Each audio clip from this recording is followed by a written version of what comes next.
Hello everyone, my name is Vinit Pawar. I'm a senior data analyst at Eden Analytics. So today in this video we are going to see how to round values up and down. Okay, so as you can see I have created two table visuals here, and we have created a slicer also. So in the slicer we have this country column. So if I select any value, the value is filtering. So for the Argentina, as you can see, the value is 57,511.78. Okay, so let's select Argentina.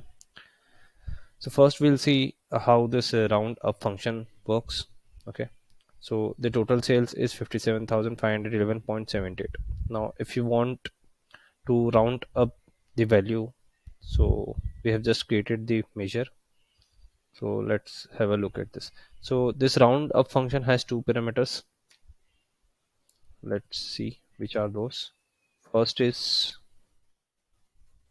Okay. So first is the number which you wanted to round, and second the number of digits up to which you wanted to round the number. Okay. So let's write it down again. Okay. So if you see, we have taken the sum of sales as our number, and the number of digits where we wanted to round is 0. So let's run it. So if you see, first we have provided the number of digits which we wanted to round is 0. So you can see the number is rounding up to 0 digits, means till before the decimal places. So if we'll change it to -1, then what will it do? Okay, so as you can see, it has rounded up the values from 511 to 520, and it is rounding up the values till ones place before the delimiter. And if we put the number in positive, like 1, then it will round the number after decimal.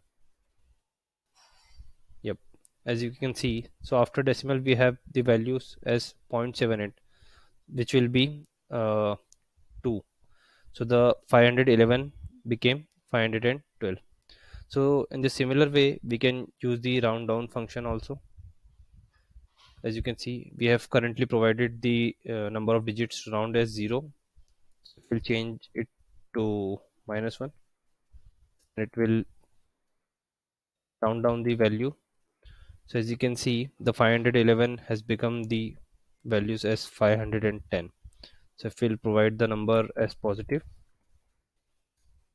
we'll round the number. We can see the value after decimal 0.78 has become 70. So in this way, we can use these round functions, and we can round all the numbers or our measures.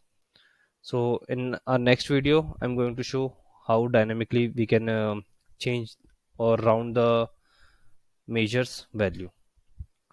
Thank you for watching the video.